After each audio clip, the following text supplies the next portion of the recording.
Ok, estamos de volta com o programa Entrevista da Tarde, ao vivo, aqui na sua TV Rio Branco. Desde já, muitíssimo obrigado pela sua audiência, você que nos prestigia na capital e também no interior. Você de Bujari, de Quinari, de Porto Acre, Capixaba, Passo de Castro, Acrelândia, parte de Sena Madureira, onde o nosso sinal chega diretamente pelo canal 8.1. Nas demais cidades acreanas, você nos prestigia pela NET HD TV, canal 15, aí você vai ter que fazer um pacote básico, ou pela internet, por meio do portal riobranco.net. Siga-nos também nas redes sociais, no Instagram e no Facebook, @oRioBranco. Se você quiser também nos seguir, eu pessoalmente, @Muniz, lá, Muniz11. Eu perdi, fui brincar com quem não devia, perdi minha conta no Instagram. Passaram o ferro. Comecei de novo, preciso da ajuda de vocês aí. Foram 47 mil seguidores, foram para o espaço, mas fazer o quê? Vamos lá então. Eu tenho o prazer de conversar agora com apoio do AraSuper e também do Aramix, com o Dr. Fábio Santos. Ele é administrador, advogado, dos bons da área criminal, coordenador do curso de Direito, evidentemente, da Estácio Unimeta.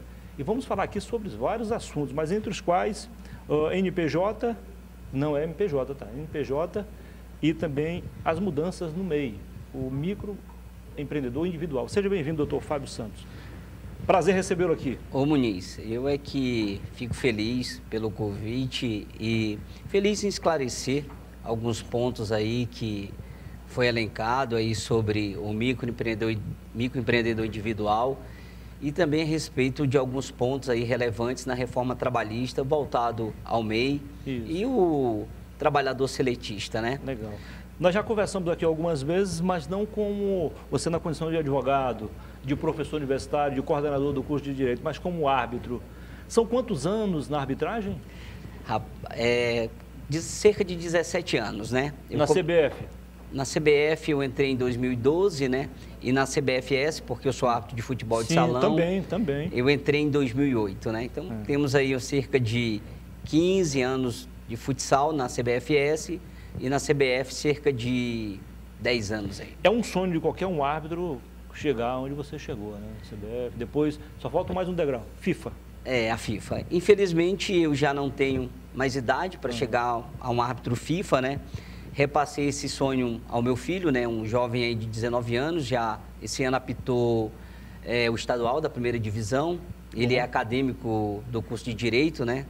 Tá hoje no terceiro período do curso de Direito, aos 19 anos. Vamos ver aí se ele vai progredir aí a carreira. Normalmente, doutor, os árbitros aqui das regiões Norte e Nordeste são discriminados, né? Dificilmente você chega lá ao topo, né? Eu diria que é o seguinte, a discriminação ela está muito dentro do próprio ser humano, né? Sim. Mas os grandes centros, eles são favorecidos, seja pela logística, seja pelos grandes times que estão nas principais tem séries. dois modelos, né? Tem dois critérios, né? A questão econômica e também a tradição do futebol. Os Exatamente, clubes, né? Os clubes. Porque, veja só, nós temos dois times disputando hoje aqui a Série D, né? Como você iniciou falando, o Rio Branco e o Maitá. O Maitá praticamente já está fora da disputa, ainda é esperança o Rio Branco, que a gente não sabe se vai se classificar.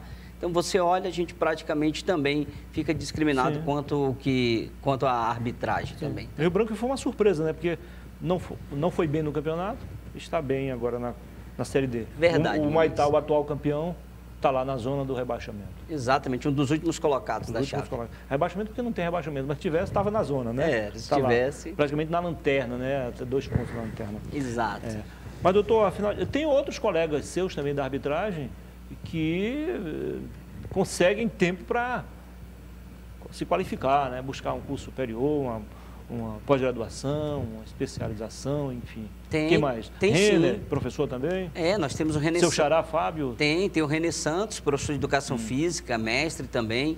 Tem o professor Fábio Nascimento, professor de Educação Física, mestre, professor universitário. Inclusive, eu acho que está até terminando o doutorado dele também, que inclusive é professor da Estácio, né? Da Estácio Unimeta também, que compõe o nosso quadro lá. Eu esqueci de falar também que ele já é mestre em Direito Penal e é doutorando. Sou doutorando em Constitucional Penal. Legal. Bom, vamos lá então ao outro assunto, não menos importante. Muniz, vamos lá. Vamos lá. Até que ponto é importante, doutor, essas mudanças que atingem também o MEI, microempreendedor individual? Muniz, você colocou bem no início aí da abertura do seu programa que o brasileiro ele trabalha cerca de 4 meses só para pagar imposto. Não só o brasileiro, mas as empresas, elas sofrem muito com isso, né? O Brasil, ele é um país rico, porém, pelo menos ao meu sentir, na minha concepção, mal administrado. Isso, as políticas, não estou falando de política de governo, mas de políticas públicas, elas são mal estruturadas. Então, política de governo, política de Estado, política então. de Estado, política de Estado, né? As políticas de Estado são mal estruturadas. Então, isso, quem paga a conta? Somos nós, somos os empresários que sofrem muito com isso. Então, do jeito que nós, cidadãos, trabalhamos 4 meses para pagar para o Estado, as empresas também fazem isso. Então, a mudança que houve agora da reforma ocorreu para tentar diminuir esses impactos. Então, com isso, surgiu o MEI, que é o microempreendedor individual. O que as empresas tentaram fazer? Tirar o trabalhador que trabalhava de carteira assinada, o seletista, e trabalhar em MEI. A pergunta é, até que ponto isso é vantajoso? Porque o MEI, ele precisa ter automaticamente o quê?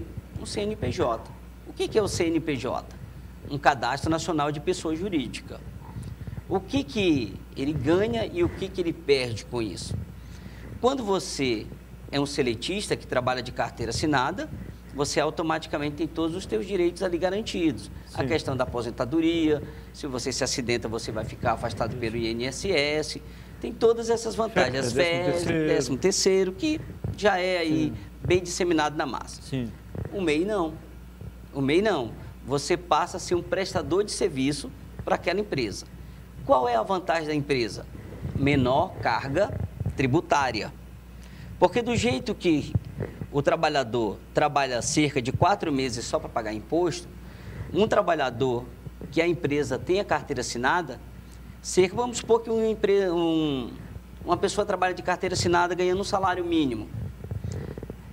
Em cima desse salário, só de impostos mensalmente, é pago cerca de 40% só de impostos. Absurdo, né?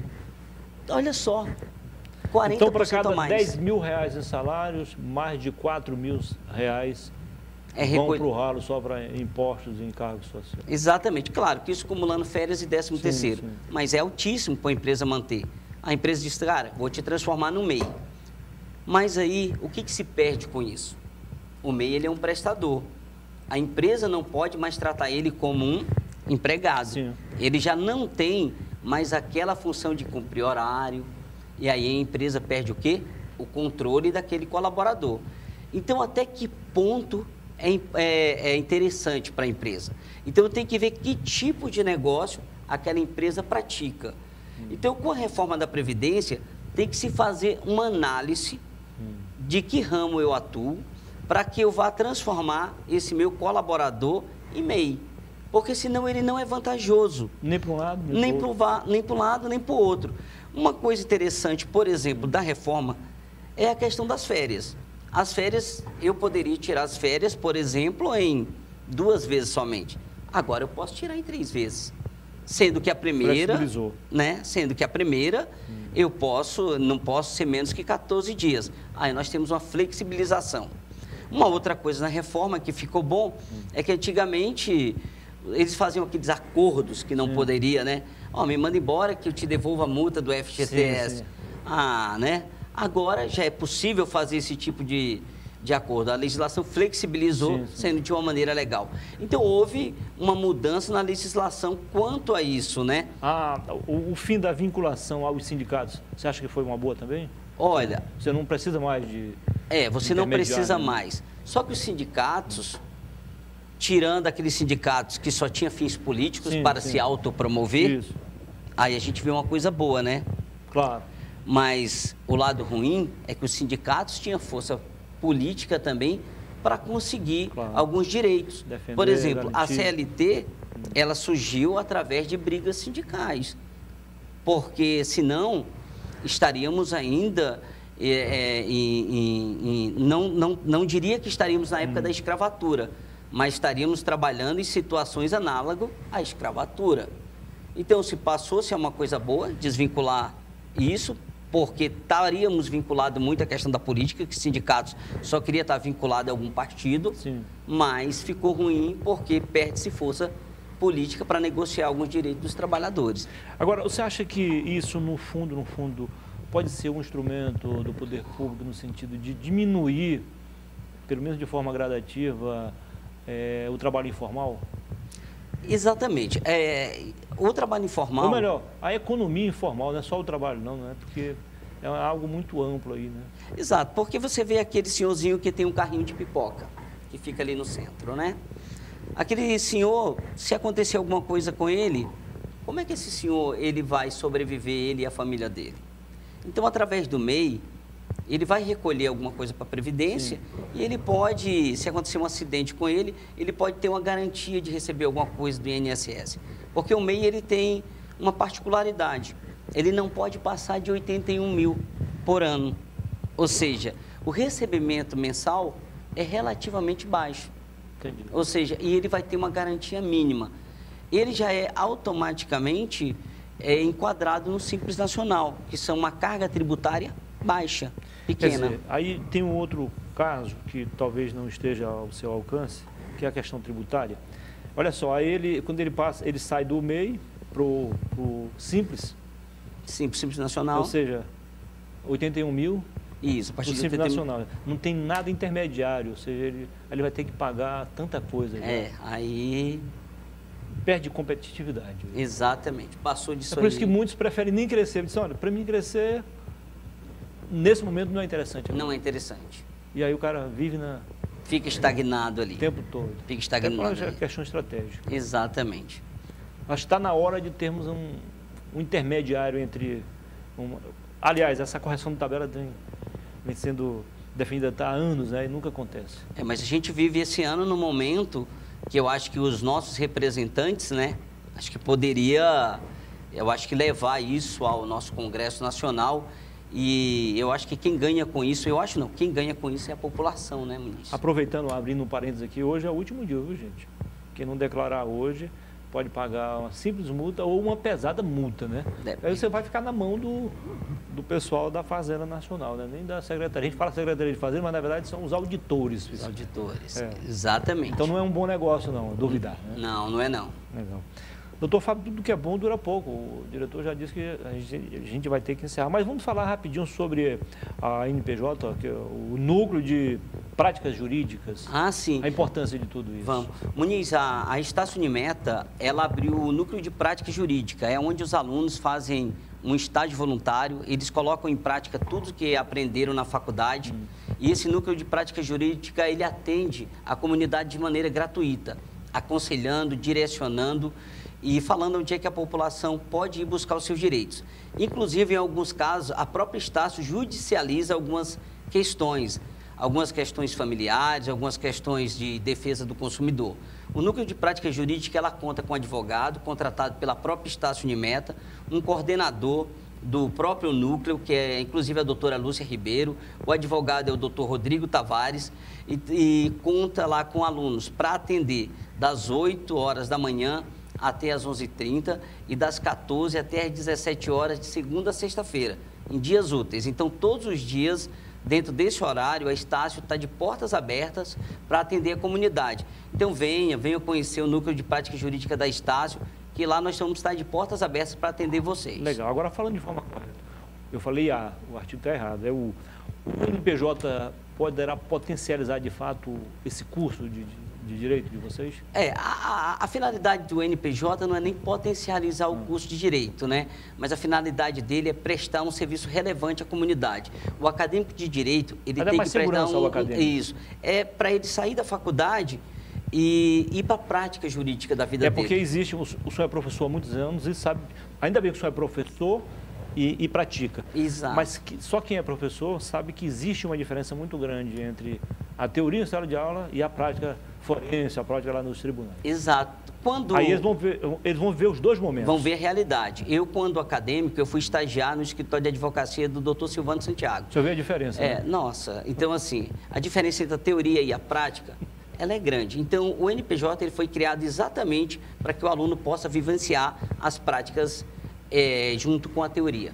Legal. Então é para isso que foi criado o NPJ. Doutor Fábio Santos voltará em breve aqui para a gente mergulhar mais fundo sobre esses assuntos aí e outros também. Ô Muniz, eu agradeço o convite e sempre vou estar à disposição. A Estácio também sempre vai estar à disposição do que for necessário, tá bom? Eu não sei como o senhor encontra tempo para tudo isso. Administrador, advogado, coordenador, árbitro e estudante ainda. Estudante, Muniz. Um abraço. Parabéns aí. Muito obrigado pela entrevista. Sucesso, tá bom? Obrigado. Depois do intervalo, a gente volta para conversar com... Vamos inverter aqui, né? Pode ser, diretor? Vamos conversar com o Lourival Louro Marques Júnior, ex-deputado, pré-candidato a deputado estadual pelo MDB. Até já.